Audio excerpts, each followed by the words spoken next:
읽고 듣고 말하고 생각하고 읽으면 달라집니다. 인사이트 감성 채널 최고의 페이지. 우와. 안녕하세요. 안녕하세요. 반갑습니다. 네, 안녕하세요. 네. 반갑습니다. 반갑습니다. 또 오랜만이죠? 네, 네. 오랜만에 뵙습니다. 몇 주 된 것 같아요, 그렇죠? 맞습니다. 네. 시간이 좀 빨리 가는 것 같아요. 시간이 느려야 되는데 빨리 가는 것 같아요. 그러니까요. 네. 소개 먼저 해야겠죠. 네. 네, 저부터 할게요. 네. 안녕하세요. 소통과 공감 대표 유경철입니다. 네, 마음통 연구소 소장 백선영입니다. 네, 강의와 컨설팅을 하고 있는 이병훈입니다. 네, 좋습니다. 요즘에 뭐 어떻게 지내? 뭐 비슷할 것 같긴 한데 그래도 뭐 하고 싶은 말 간단하게 우리 또 할까요? 네. 우리 병훈 소장님. 저는 일이 하나도 없는데 많이 바빠요. 되게 바빠요. 뭐 과정 개발도 하고 게이미피케이션도 해서 바쁘군요. 네, 이것저것 한 게. 이야, 어떻게 바쁠 수가 있죠? 너무 웃겨. 약간 아이러니인데 바빠요. 예, 뭐 재미있어서 이거 안 자를게요. 그냥 해요. 네. 우리 선영 소장님 어때요? 백선 소장님? 저는 요즘에 바빠요. 바빠요. 네, 저도 네. 요즘 바쁘게 좀 기존에는 이렇게 바빠서 저를 돌아보는 시간이 없었는데 요즘에는 좀 바쁨 속에서 여유를 좀 찾았으니 저를 돌아보는 시간으로 성찰과 반성하면서 바쁘게 살아가고 이야, 있습니다. 성찰 역시. 쉽지 않은 말. 네. 네, 저는 뭐 이 시국에는요 무조건 긍정적인 생각을 갖고 하루하루 살아가는 게 제일 중요한 것 같아요. 그래서 그렇게 하려고 마인드 컨트롤을 많이 하고 있습니다. 네. 예, 뭐 그냥 짧게 할게요. 좋습니다. 책을 한번 소개를 해볼까요? 이번 책이 네. 뭐죠? 책은 에자일 책입니다. The Age of Agile. 그렇죠. 한국 우리 번역된 서적인데 에자일 민첩하고 유연한 조직의 비밀이라는 되게 제목이 멋있어요, 그렇죠? 네. 네, 기대가 되는 책이에요. 예. 그래서 스티븐 데닝이라는 전 세계은행 지식 경영 책임자래요. 이것만 보고도 야, 이분 대단할 것 같다 이런 생각이 들었거든요. 네. 그래서 저는 처음에 약간 좀 오해를 했는데 뒤에 게리 해머리 나오잖아요. 네. 이분하고 공전 줄 알았어요. 근데 알고 봤더니 서문이야.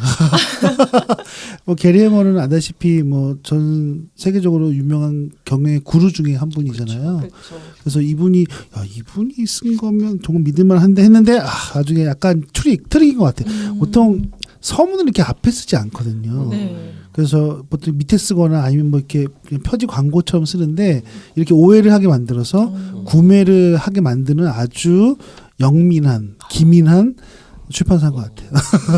어쨌든 네. 뭐 잠깐 제가 소개해 드릴까요? 네, 소개해 주십시오. 예. 이 책은 에자일에 관한 책이에요. 그래서 기본적으로 이분이 여러 가지 경험했던 것들을 기반으로 해서 책을 썼는데 뭐 보면 뭐 스포티파이, 구글, 에릭슨, 넷플릭스 여러 가지 사례들이 나와요. 특히 뭐 마이크로소프트 같은 사례도 굉장히 큰 내용 나오죠. 주로 글로벌에 있는 뭐 IT 회사들을 위주로 해서 에자일을 경영을 통해서 굉장히 혁신하고 변화를 잘해서 성공했던 사례들이 굉장히 많이 나오고요. 그래서 에자일이 그냥 단순히 이론적인 설명이 아니라 기본적으로 사례 기반으로 어떻게 하면 성공적인 경영을 할 수 있는가 이런 내용들을 많이 쓰신 것 같아요. 소개하는 자리니까 제가 그래서 에자일 선언문 한번 간단하게 읽어드릴게요. 되게 긴데 네. 짧게 앞에 서문에 있거든요. 네네. 에자일 선언문이 소프트웨어 개발의 더 나은 방법들을 찾아가려면 20세기식 경영 방식의 기본 전제를 일부 뒤집어야 한다. 공정과 도구보다는 개인과 상호작용을, 포괄적인 문서보다는 작동하는 소프트웨어를, 계약과 협상보다 고객과의 협력을, 계획을 따르기보다 변화에 대응하는 것을 가치 있게 여긴다. 이게 이제 선언문 중에 일부인데 어떻게 딱 들어보니까 어떻게 뭐 이해가 되시죠? 충분히. 네네. 예. 그래서 우리가 기존에 있던 것들을 어떻게 보면 완전히 좀 패러다임이 바뀌는 그런 방식으로 하는, 실제로 이제 소프트웨어 개발자들이 처음에 에자일을 많이 활용했죠. 그래서 거기서 또 사실 파생된 거거든요. 그게 이제 지금은 경영으로 여러 가지 기업들이나 우리가 실제 컨설팅 할 때도 그렇고 활용은 되는 거예요. 그러면 뭐 소개는 여기까지 하도록 하고요. 네네. 네. 우선 좀 책에 대한 느낌이 있을 것 네. 같아요. 그래서 솔직하게 그냥 네. 이게 뭐 저희가 이 책을 소개하긴 하지만 사실 이 책이 개인마다 좀 달라 느껴지는 게 그래서 한번 돌아가면서 한번 얘기 한번 들어볼까요? 네. 우리 이병훈 소장님부터 먼저 말씀해 주시겠습니까? 제가 먼저 얘기할까요? 에자일에 대해서 관심이 되게 많잖아요. 많은 회사에서 특히 이제 조직 운영을 담당하시는 분들이 되게 관심 있게 이제 보고 있는 거고요. 실제로 이렇게 실무자선에서 에자일에 대한 얘기를 재작년부터 좀 많이 나누는 걸 봤던 것 같아요. 물론 저는 이제 현업을 떠나서 이제 강사 입장에서 이제 그걸 지켜보는 입장이긴 한데, 그런 약간 목마름이 있는 사람들이 좀 뭔가 구체적인 어떤 가이드라인을 이제 기대하고 이제 이 책을 보시게 될 것 같고요. 결국 이 책에서 말을 하시는 건 뭐냐면 일반적으로 구체적으로 실무단에서는 구체적인 방법론을 이제 기대하고 이 책을 구입해서 읽으실 텐데 이 책에서 가장 강조하는 부분은 그런 구체적인 방법론이 아니라 어떻게 보면 어떤 마인드셋 약간 그쪽을 더 강조를 하고 있거든요. 사실 뭐 그게 정답이긴 하죠. 모든 건 다 어떤 실행 이전에 어떤 마인드단의 어떤 세팅이 필요한 거니까. 아무튼 그런 걸 기대하고 보신다고 하면 구체적인 방법론을 기대하고 보신다면 약간은 좀 실망할 수 있고 모호할 수 있다라는 생각은 들었고요. 대신에 여기서 최근에 성공적인 사례로 나오는 몇몇 회사의 그런 사례들이 있는데 거기서 유추해서 어떤 포인트를 좀 뽑아내는 작업들을 해야 유의미한 포인트가 있을 것 같고요. 근데 또 그런 생각을 하면서도 이 책을 읽으면서 제가 느꼈던 감정은 결국 맨 위에서 이 애자일에 대한 이런 필요성을 절감하고 변화에 대한 어떤 기회를 열어줬을 때 실무단에서 그런 변화의 부름에 맞춰서 잘 따라갈 수 있지 않을까. 그래서 그런 부분을 좀 감안하고 좀 책을 읽어보시면 좋지 않을까 그런 생각 좀 해봤습니다.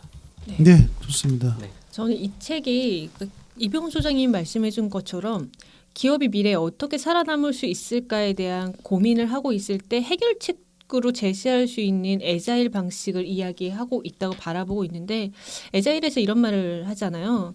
세상은 되게 빅화해진다. 그러니까 빅화의 의미가 변덕스러워지고 불확실해지고 복잡해지고 모호해지는 시장인데 이런 시장에서 우리 조직 기업 팀들은 어떻게 살아남을 수 있을까? 그거는 바로 애자일이라는 거죠. 그래서 애자일스럽게 조직을 운영하고 뭐 민첩하게 하고 유연하게 대응하라라고 이야기를 하는데 대한민국 사회가 좀 관료주의 사회잖아요. 그래서 저도 회사를 다녔을 때 기억을 해보면 인감도장을 날인을 찍기 위해서 2주 정도 소요가 됐어요. 그러니까 결제 라인 다 받고 인감도장이 승인 받을 때까지 2주가 소요되고 그럼 거기서 끝나느냐? 또 아니라는 거죠. 그 기획서를 작성을 했던 거에 대해서 또다시 컨펌을 받아야 되고 그럼 보통 계획서를 쓴 거에 대해서 한 달 정도 소요가 됐어요. 저는. 그런 걸로 봤을 때 애자일스럽지 않고 조직의 효율성이 무너진다. 그렇기 때문에 조직이 운영하는데 조금 지금 시대하고 맞지 않으니 조금 더 민첩하고 유연하게 대응하는 애자일스럽게 조직을 운영하라라고 그런 말을 좀 계속 하는 내용이지 않았을까 해서 저도 읽으면서 그럼 조직에서 애자일스럽게 하려면은 어떤 방식을 취해야 되고 어떻게 해야 되는지라는 고민의 관점을 가지고 책을 읽었는데 느낌에 대한 내용은 그 내용에 대한 약간의 조금 실망스러운 벌써 말씀을 드리면 결론은 하지만 굉장히 애자일에 대한 이론은 잘 들어가 있다라는 내용이 저의 느낌입니다. 그렇군요. 네. 좋습니다. 저도 뭐 비슷한 생각들을 갖고 있는데 실제로 이제 이 책은 그 이제 15년간 이를 저자가 연구해왔거든요. 그래서 스티븐 데닝이 나름의 애자일의 3원칙을 제시해요. 경영의 패러다임으로. 이게 첫 번째가 작은 팀의 법칙, 두 번째가 고객의 법칙, 세 번째는 네트워크 법칙인데 뭐 이거에 대해서 굉장히 자세하게 설명을 하고 이렇게 해야지만 애자일을 잘할 수 있다고 얘기를 하거든요. 그래서 제가 사실 작년, 재작년 계속 애자일 얘기를 많이 들었어요. 맞아. 왜냐면 기업들이 애자일을 도입을 해야 된다. 이렇게 해야지만 기민하게 반응을 하고 경영을 해서 성공할 수 있다라는 얘기를 많이 했거든요. 그래서 그거에 대해서 뭐 기사도 읽고 사실 공부 좀 하긴 하다가 여기에서 좀 구체적으로 들어간 것 같아요. 그래서 실제적으로 구체적으로 여러 가지 사례들을 설명해서 그걸 이해할 수 있어서 되게 좋았고 실제로 이게 미국적인 정서에서 우리가 좀 어려웠던 것 같아요. 그래서 실제 이 책이 우리나라 기업들을 사례로 했으면 훨씬 더 이해가 편했을 텐데 우리가 미국 사람은 아니니까 미국에 대한 뭐 마이크로소프트 알긴 알지만 거기 그 거대한 기업들의 조직 문화를 모르잖아요. 근데 그런 걸 위주 섰기 때문에 조금 이렇게 이질감도 느낄 수 있겠다. 그런 생각이 좀 들기도 했고요. 일부 같은 경우는 에자일에 대한 설명이 굉장히 자세히 나와 있는데 또 2부는 약간 거시적인 관점에서 좀 경제의 어떤 지금 거시적인 경제 그리고 거기에 통해서 돌아가는 것들이 내용이 많이 나와 있는데 이런 부분들은 약간 뭐 당연히 읽어두면 좋긴 하겠지만 에자일만 알고 싶은 사람한테는 약간 좀 이거 뭐지 이런 생각이 좀 들기도 했었어요. 그래서 혹시 에자일만 관심이 있다고 생각하신다면 일부만 우선 먼저 읽어도 무방하다 뭐 이런 얘기 드리고 싶습니다. 그래서 우리가 느낌들을 좀 공유해 봤는데 전반적으로는 에자일에 대해서 굉장히 좋은 지식과 정보를 주긴 하지만 조금 생각에 어긋나는 것도 있었고 조금 어려운 부분도 있었다. 이렇게 한번 정리 한번 해볼게요. 예, 그러면 이제 최고의 페이지 한번 해볼까요? 네. 네네. 최고의 페이지 한 번씩 한번 어떤 페이지인지 한번 궁금한데요. 최고의 페이지 제가 먼저 할까요? 그럴까요? 그러시죠. 네. 네. 저희 최고의 페이지는 책으로 보면 53페이지에 있는 내용입니다. 같이 좀 읽어드리겠습니다. 53페이지 중앙 정도에 보면요. 일단 고성가 팀을 지속적으로 구성하는 문제가 해결되자 에자일의 관심사는 시장 권력의 변화, 즉 판매자에서 구매자로의 권력이 이동되었다. 대체 이들 제품 책임자들은 누구이며 고객이 원하고 필요로 하는 것을 어떻게 알아낸다는 것일까? 이 질문은 급하게 풀어야 할 숙제가 되었다. 왜냐하면 고객의 법칙이라는 가치 아래 난데없이 20세기 조직들의 눈앞에 놀랍고도 경악스러운 일이 벌어졌기 때문이다. 바로 고객이 상사가 된 것이다. 이 부분입니다. 그러니까 저는 이 부분을 읽으면서 좀 재밌었어요. 그러니까 실제적으로 우리가 회사에 다니면 내가 지금 일을 하는 것이 고객이 상사인지 정말 고객인지 가끔은 헷갈릴 때가 있거든요. 물론 일반화시킬 수 없는 내용이긴 한데요. 조직에서 우리가 물론 조직에서 어떤 상품을 판매하기 위해서는 마케팅을 분석하고 전략을 수립을 하고 그 시장에서 경쟁을 이야기하는데 최종 결정권자는 상사라는 거죠. 그렇기 때문에 상사에게 맞춤형 보고서를 작성할 때도 있고 또 고객을 고려하기도 하지만 상사의 입맛에 맞는 그 상사가 좋아할 만한 내용의 기획서를 작성을 해서 제시할 때가 있다라는 거죠.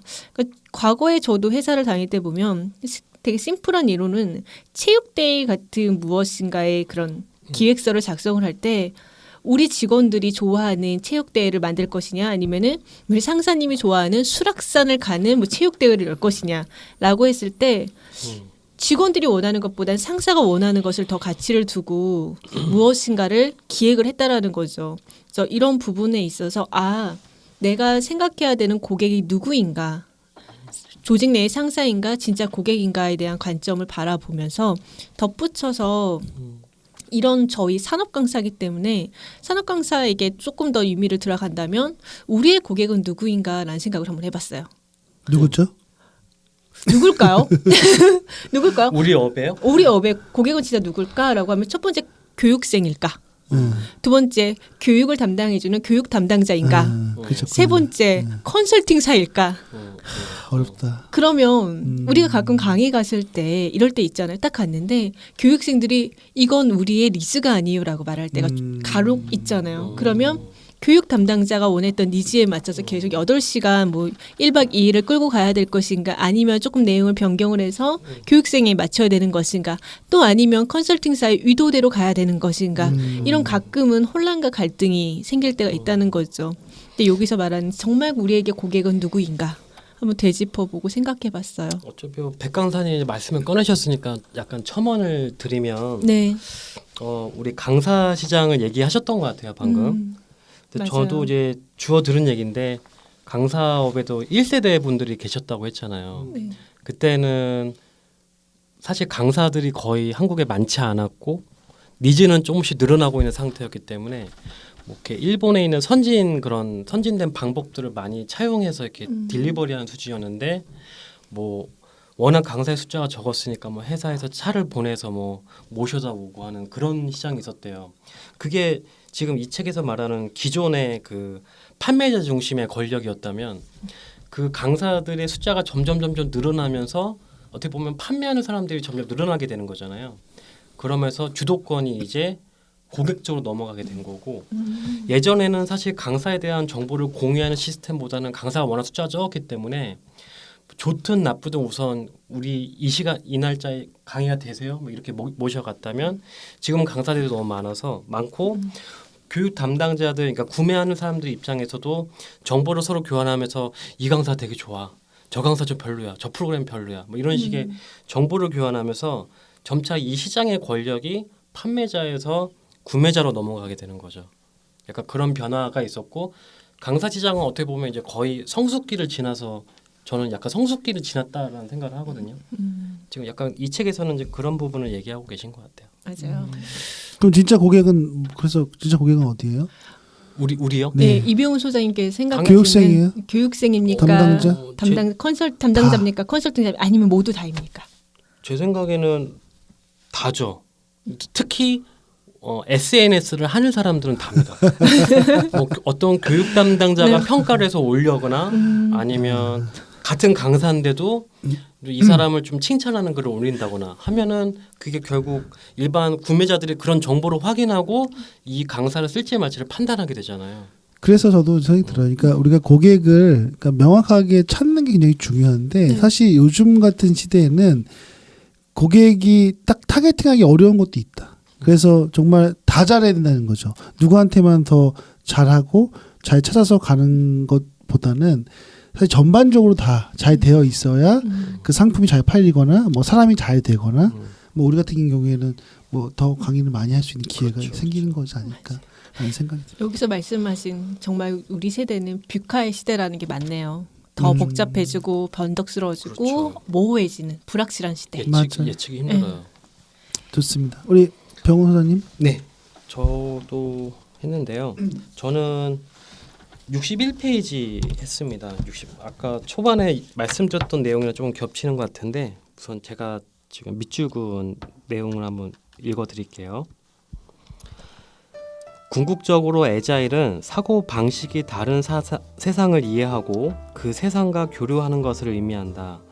교사에 따르면 애자일 사고 방식을 갖추지 않으면 툴과 프로세스와 프랙티스를 책에 적힌 대로 전부 실행한다 한들 아무것도 얻지 못한다.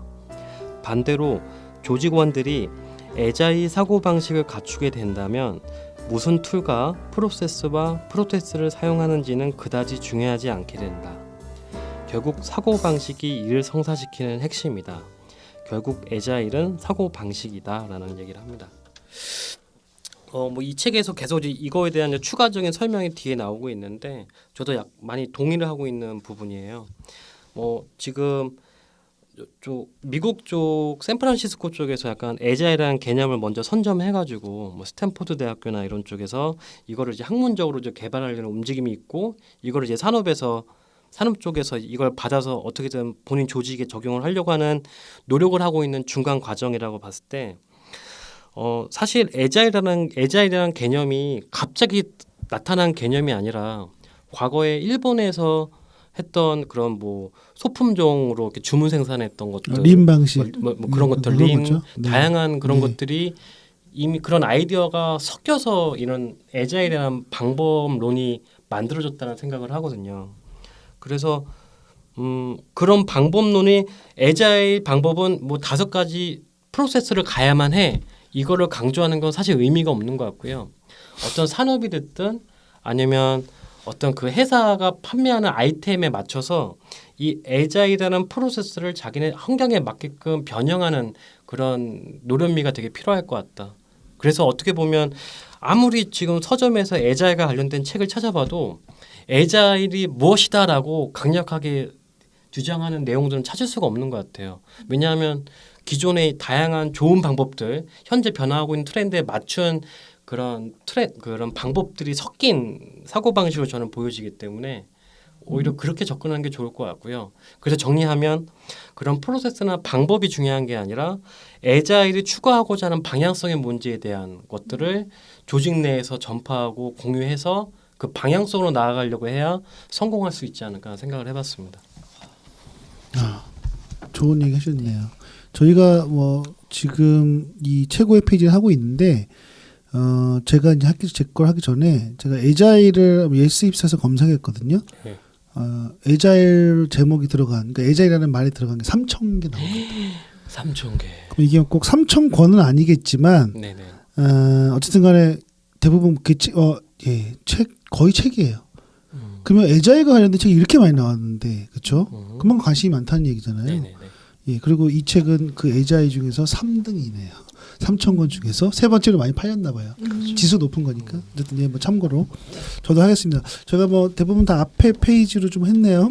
저도 45페이지, 46페이지예요. 네. 자, 읽겠습니다. 네. 에자의 경영은 열심히 일하기보다 현명하게 일하는 것이다. 짧은 시간 안에 더 많은 일을 하는 것이 아니다. 적게 일하고 더 많은 가치를 생산하는 것이다. 에자의 경영의 조직 운영 기법이 아닌 기술적인 해결책, 디지털화로 오해하곤 한다. 물론 에자일이 디지털 기술을 사용하는 건 맞다.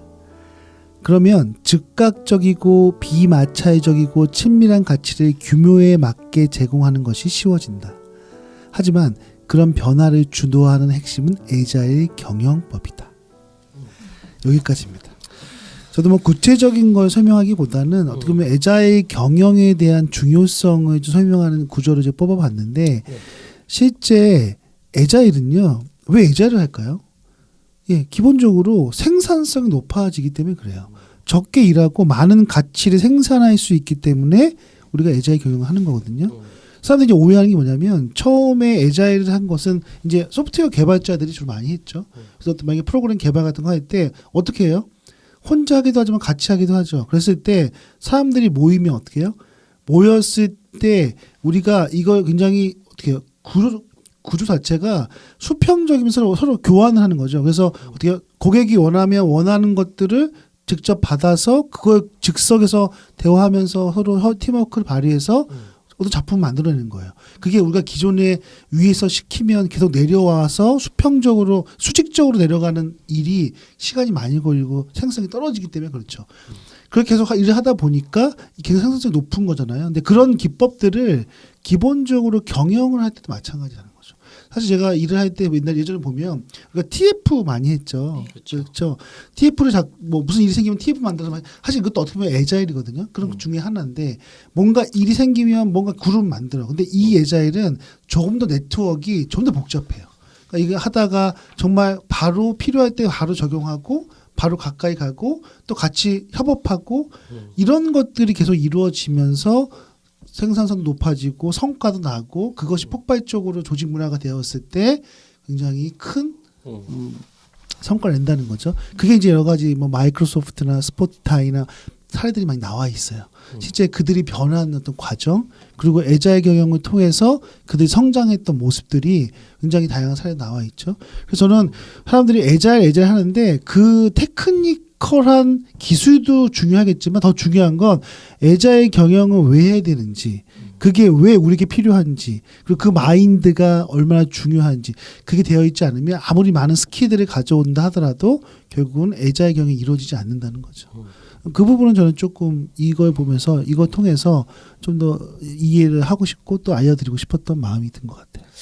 저는 약간 말씀하시는 거 듣다가 문득 든 생각인데 제가 만약에 어떤 회사의 CEO나 대표라면 에자일을 하고 싶을 것 같아요. 그렇죠. 왜냐하면 기본적으로 이제 바퀴가 돌아가게끔 이제 세팅을 해놓은 상태에서 에자일을 차용을 할 것 같아요. 근데 문제는 뭐냐? 에자일이라는 게 이번에 책을 보면서 좀 느꼈던 게 이게 되게 무서운 원리거든요. 저는 그렇게 느껴졌어요. 그래요? 왜냐하면 에자일을 하게 되면 이따가 이제 구체적으로 들어가면 이 얘기가 나오겠지만 결국 자율적인 팀이라는 게 되게 아름다운 것 같지만 사실 어떤 타스크나 프로젝트별로 지금 사람들이 다양한 기능을 갖고 있는 사람들이 모인다는 얘기잖아요. 그러면 결국에 일을 잘하는 사람들은 계속해서 쓰임을 받을 것이고 우리가 조직 생활을 할 때도 보면 완전 S나 A 플레이어들도 있지만 사실 조금 좀 속도도 느리고 잘 말귀 잘 못 알아듣는 약간 뭐 그런 동료나 선배님들도 간혹 보이셨거든요. 근데 그런 무임승차한다라고 막 그런 얘기 했었잖아요. 막 그쵸. 월급 네. 루팡이라고 했던 그런 분들 있잖아요. 그런 월급 분들은 루팡. 정말 설 자리가 점점 좁아질 수 있겠다. 그러니까 여기서 말하는 그 더 많은 일을 하는 것이 아니다.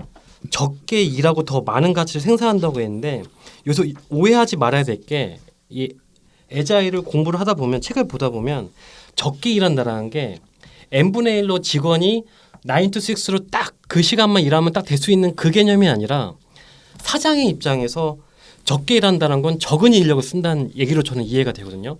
기존보다 더 적은 인력으로 더 많은 가치를 뽑아낼 수 있는 방법론이 저는 에자일 같아요. 왜냐하면 에자일에서 뭐 작은 팀의 법칙에 나오면 중단하지 않고 일하기라는 개념이 나오거든요. 근데 어떤 일이 그런 것 같아요. 어떤 프로젝트를 하면 방해받지 않고 끝날 때까지 해야 그 프로젝트가 완수가 되는 경우가 많잖아요. 흐름이 끊어지면 안 되잖아요. 그렇죠. 보통 그 성공 사례들 보면 엄청나게 그 A 플레이어, S 플레이어들이 모여가지고 다양한 아이디에이션을 하면서 결국 뭘 하나 만들어낸 거잖아요. 근데 이런 거는 9 to 6로 한다고 만들어지는 게 아니라 미친 듯이 같이 밤도 새보고 막 그렇게 해서 나오는 걸로 저는 이해가 되거든요. 네. 그런 걸로 비춰봤을 때 에자일 경영이라는 게 사장님들, 오너들 입장에서는 오히려 정말 환영할 수 있는 약간 방법론인 것 같고요.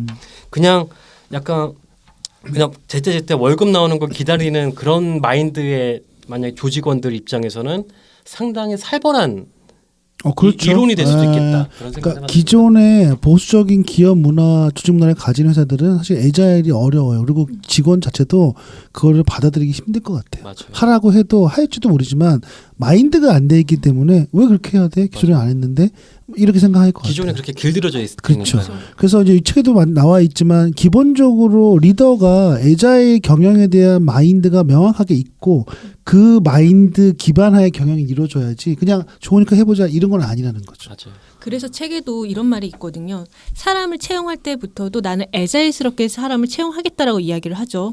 그래서 우리가 면접을 봤을 때 그 사람이 괜찮아 채용을 하겠어라고 결정을 내리기 이전에 한 달 동안 같이 일을 해본다는 거죠. 그래서 한 달을 같이 해보고 이 사람이 우리 조직 문화에 같이 융합될 수 있고 함께할 수 있겠어라고 생각이 들면 그때 그 사람을 채용을 하고 함께 일을 한다는 거죠. 그럼 정말 이병헌 소장님 말씀처럼 좀 무서운 것 같아요. 조직에서 나의 입맛에 맞는 네. 사람을 채용을 하고 그렇게 다르게 에자일스럽게 또 길들이겠다는 의미로 좀 받아들여지기도 하거든요. 그렇죠. 그러면- 왜냐하면 문화가 안 맞으면 사실 네. 오래 같이 일하기 힘드니까.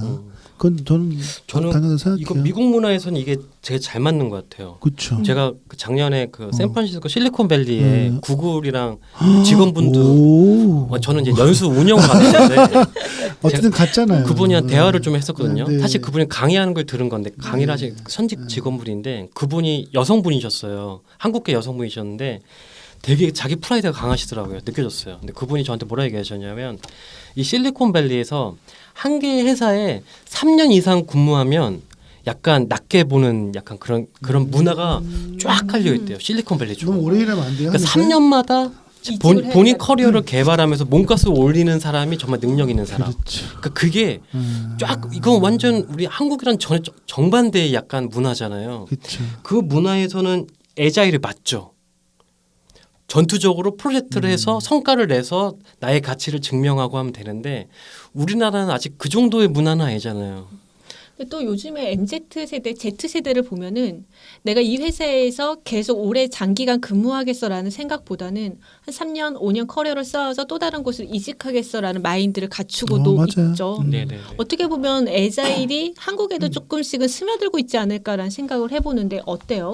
저는 스며들면 망할 것 같아요. 스며들면 성공할 수 없는 원리이기 때문에 오히려 선입견이 되게 좋은 방법론인데도 어설프게 사용하다가 실패 사례들이 좀 나오기 시작하면 한국계 기업에서는 이걸 좀 안 하려고 할 수도 있지 않을까? 어떻게 보면 되게 좋은 방법인데. 그래서 책에도 중간중간에 이런 말이 있죠. 에자일을 하다 사고방식 프로세스를 잘 갖추지 못하면 에자일을 중간에 멈칫하게 된다. 네, 그렇기 맞아요. 때문에 네.